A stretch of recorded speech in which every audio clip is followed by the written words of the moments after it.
Well, thank you so much for sitting down and talking to us, Dr. Lewis. You have a son here at the Judge Rotenberg Center. I do. In fact, he's just in the audience. He's sitting right next to us. We'll talk to him a little bit later if that's okay. No, that's wonderful. Tell me how you first found out about JRC.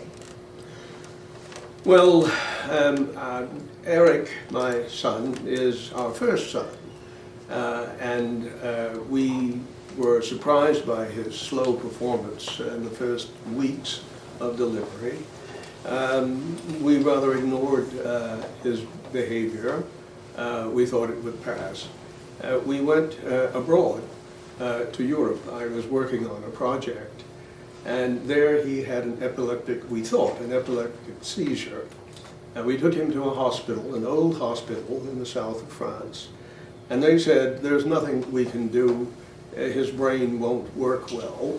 We then went to a place in Paris, and there we heard the term autism.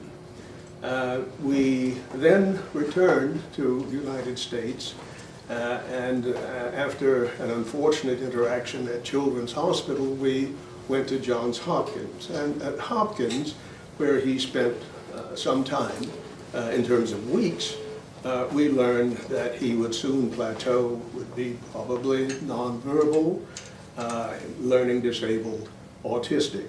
We didn't quite know what to do. We kept him and his sister and then his brother for a number of years.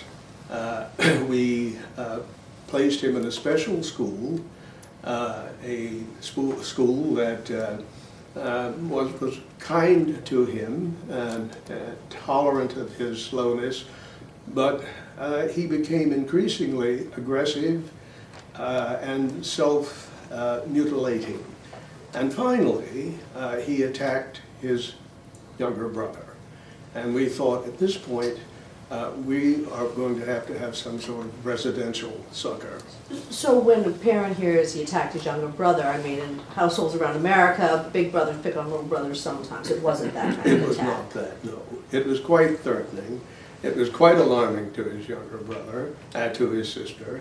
And we, of course, were concerned because not only did he pose a threat to his siblings, but we could not control and predict his behavior. Out the door he might go into oncoming traffic. His repetitive behaviors became worse and worse. OCD? Yes. And so to go forward, we finally placed him in a school in Pennsylvania on the main line. It had a wonderful reputation, and for about 2 years he was there, but his condition worsened in terms of aggressivity, in terms of repetitive behavior, in terms of self-mutilation, and finally that school applied various psychotropic drugs to control him. It tended to slow down his motions, but this was not a treatment that corresponded to the condition. So let me just interrupt you for a second. So at this point, how old is he? He's about 8 at this point. And how would you describe his quality of life? Oh, quality of life. It was a matter of hearing that he was increasingly difficult. Now, mind you,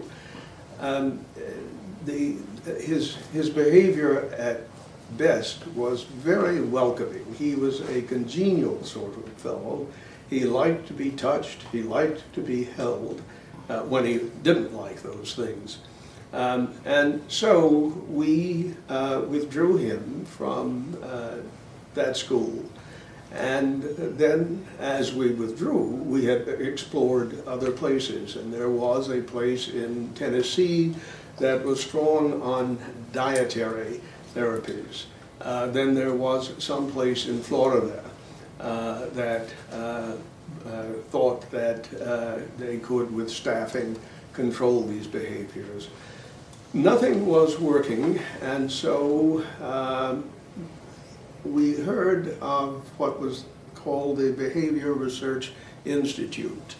I am vague now about the specifics of that, except that it sounded like a place that dealt with populations in which my son's profile would fit.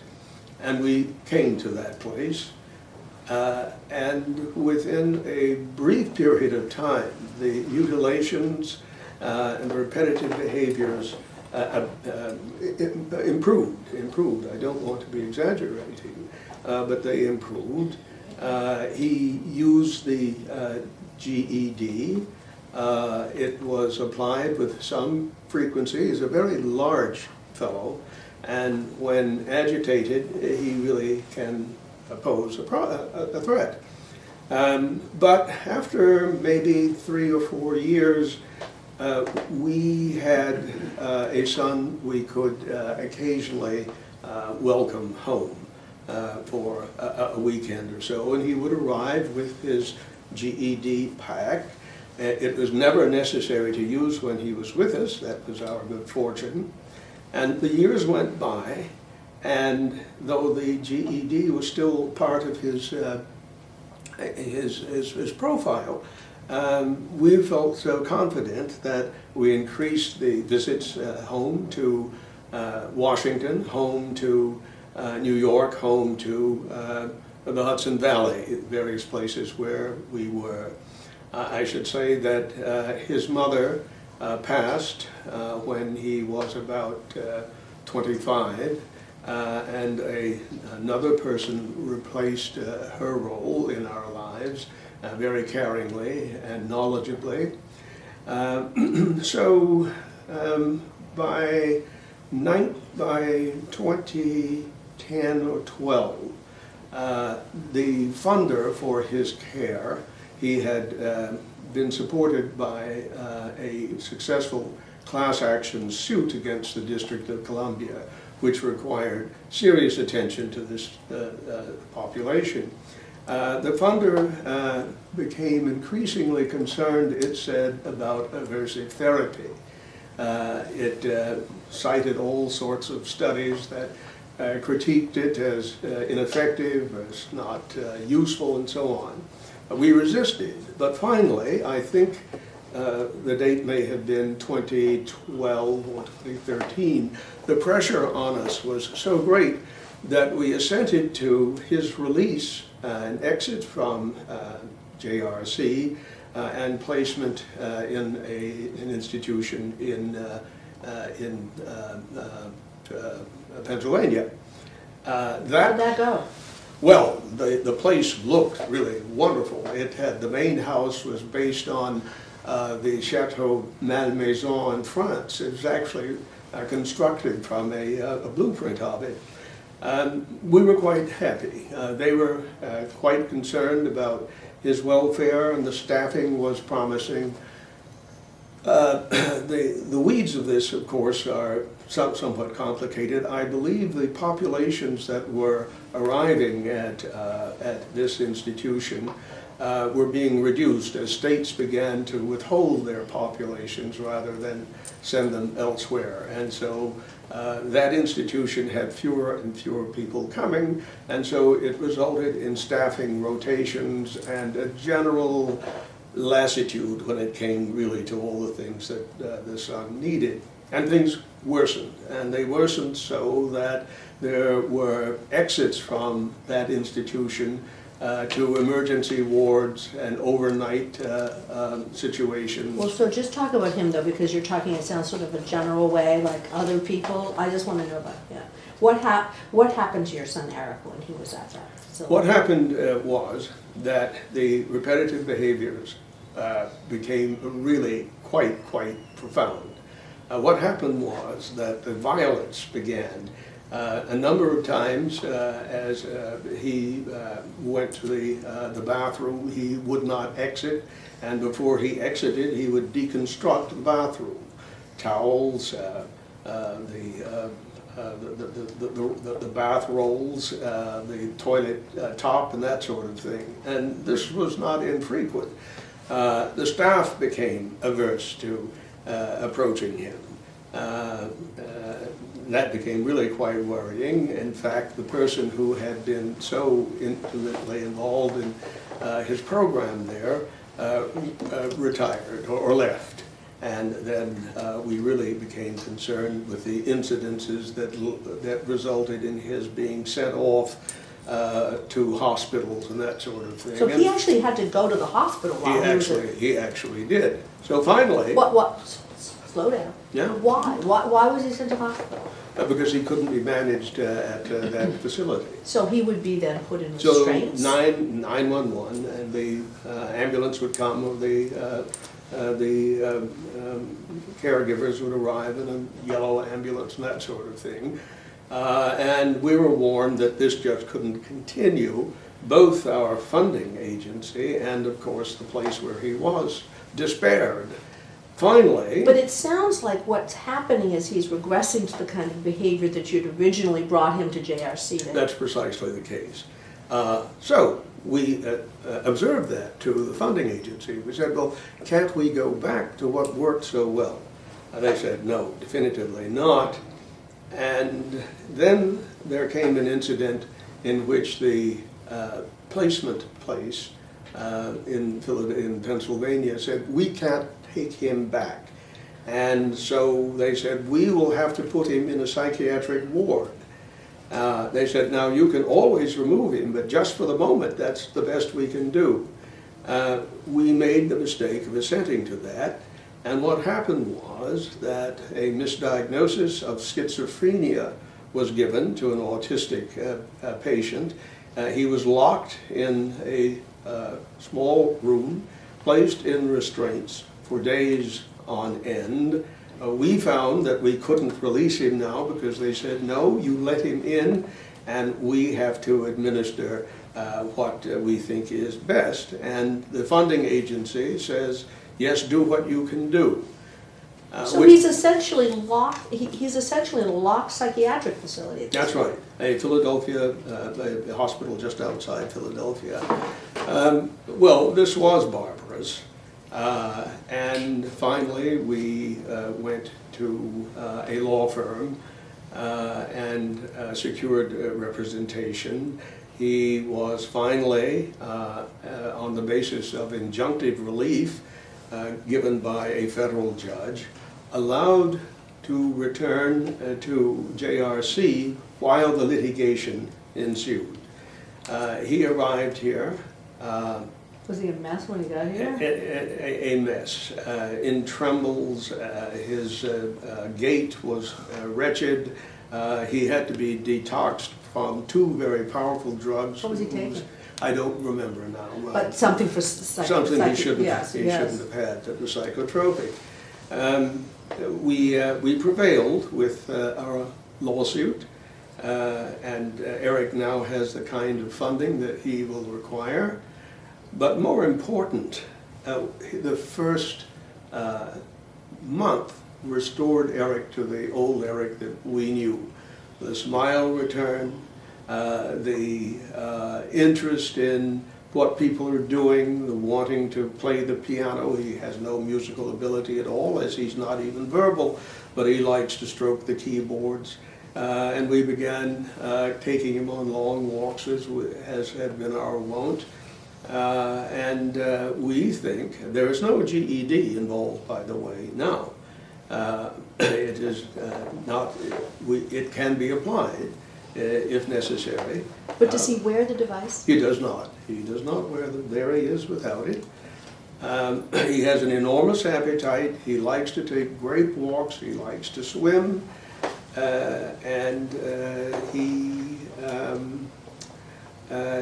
is reducing his weight.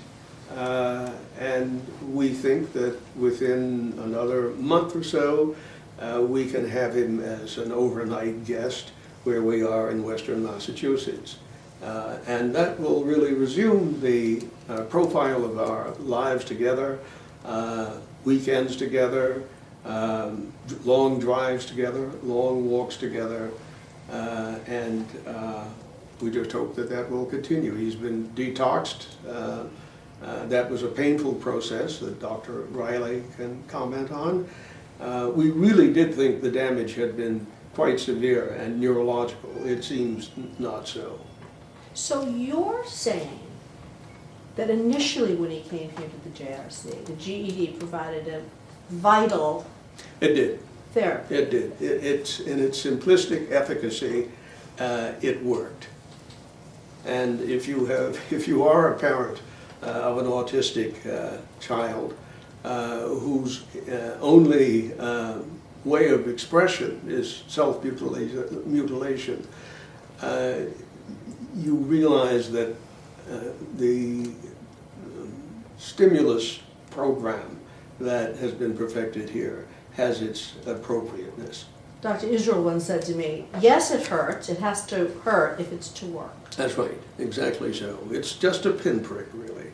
Well, having had it, I'd say it's a little more than that, but No, I've had it too. yeah, maybe you have a higher tolerance for pain. I mean, it hurts. I mean, it hurts enough that you don't want it to happen again. Well, remember, it's graduated, so sometimes there's more stimulus. Maybe they gave me a big one. They might Yeah, have. Right. They might have. But it's not a laughing matter. I don't mean to laugh. And so Eric had the GED. How long was he on the GED when he first came? I checked that, and 2 years before he had to leave the JRC to go to this other place, I find that he had had 4 stimuli in 2 years. But how long had he been on it prior to that? It had been episodic. But it is true that until maybe 2010, when we were with him, he did have the SAC or the PAC. So was that 10 years, 20 years? I'm losing track of the timeline. So when he first came here, he was in his teens. That's right. And He was actually just 19, going 19. on 20, yes. Right, and I would suppose that by the end of the 90s into the 2000s, it was seldom necessary to use it, but he was wearing it. but he was wearing it. So you'd say maybe a decade, a little bit longer? I would say that, yeah.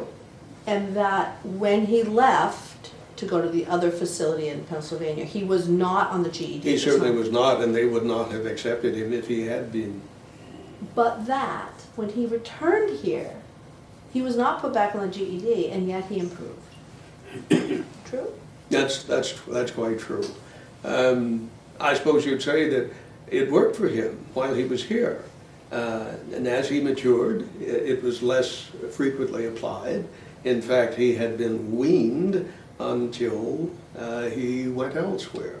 And the regression, of course, produced all the symptoms that had been dealt with by the GED. It happily is the case, though, that he probably is not going to need it. Well, he's able to sit in the room and listen to us talk. That's right. I'm sure he has an opinion about it. Yes, exactly. We'll get a chance. But I mean, this goes without saying, I'm sure, but I'm going to ask you anyway. You love him. Yes, of course I do. And it's painful. Your presence here, in fact, is for us all an exercise in bitter memories and some sweetness.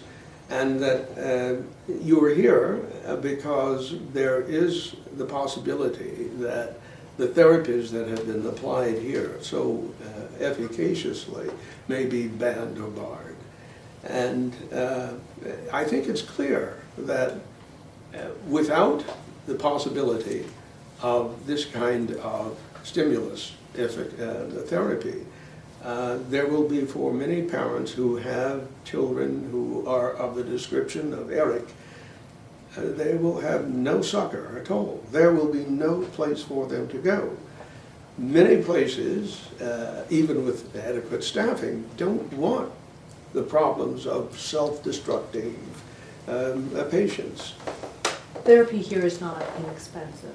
A decade ago, it was about $200,000 a year. Is that still pretty much what the price tag is? I think it may have elevated a bit. Mm-hmm. So for a year, it's north of $200,000 to treat one Eric. Mm-hmm. Yes, and what is the point? And the point is that this is so the outside funders are needed. I guess I'm trying to get to the right? Very few people can afford to put a child someplace like this. It is a challenge. My first marriage, I think, was affected by the economic stress imposed by his condition. And I think the frequency of divorces must be quite high amongst our cohort. Yes, money is the problem. And I suppose the solution, there's perhaps not a neat and ready solution, but it's the funding and the care of people of that description. And they are quite numerous indeed. Autism is a plague, and its various intensities, of course.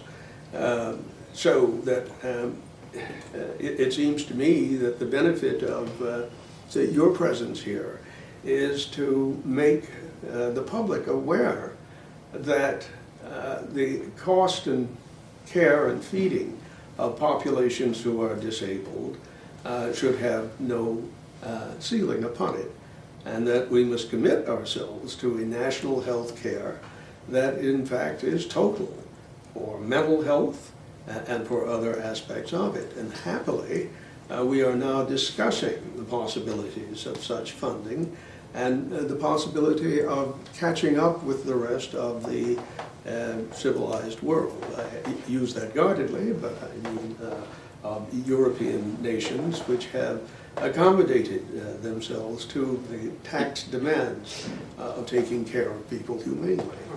You know, Dr. Lewis, that there are many parents with autistic children who find this treatment abhorrent, say they would never use it for their child, that they found other suitable therapies. There are disabilities rights groups that feel the same way. What do you say to them? You know, I'm not an authority on the miseries of other parents and people.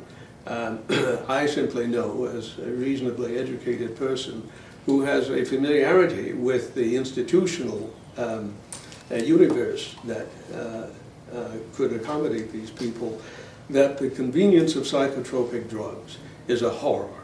It doesn't work, and everybody knows that. It has a convenience, of course. And it may well be, however, that as psychiatry advances, there are pills that do wonders.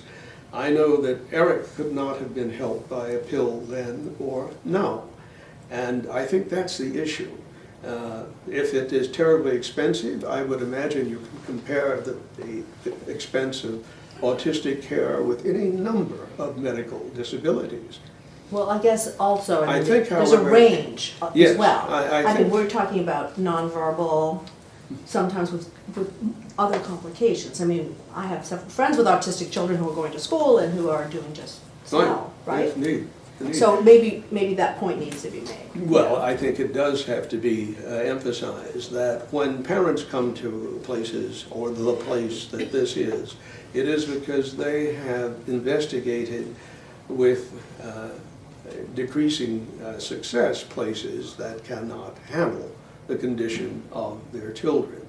The self-destructive patient, the patient whose repetitive behaviors is just maniacal and will drive you insane, the children who can demolish their settings and accommodations, those people respond to the GED, to stimuli. And if that is the case, and since it is the case, it seems to me that is the issue. Now, I would suggest, though my training is in history, that there is an investment in some practices that favors psychotropic drugs, and therefore institutionally militates against and advocates against the stimulus program here. And they are well financed and perhaps even well intentioned out of their inexperience with the populations we are talking about. So what did you make of the fact that the UN said that this was torture, plain and simple? The UN is famous for making mistakes, I would have said, and I would say that this is one that is opulently stupid. I think you probably answered for a lot of people on that one.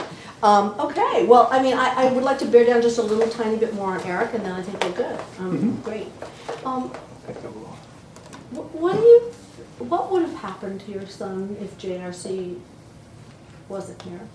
If he hadn't had the GED treatment? I know you'll never know for sure, but Well, what is your thought? that's a negative that historians can't deal with, really, with much intelligence, but I would say that the point is that it does exist, and thank goodness. But if it did not, then clearly Eric would not have had the benefit of its therapies. And as I look at him, I think, oh man, that you've done pretty well. Proud. He's worked hard for this too. He has. And he enjoys his life insofar as he has plateaued to it. My granddaughters love him. They recently visited Ensemble.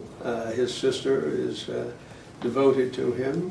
We fought a very good fight with an excellent law firm in federal court where all these arguments were made before a judge who is highly respected in the on the federal bench, and we prevailed.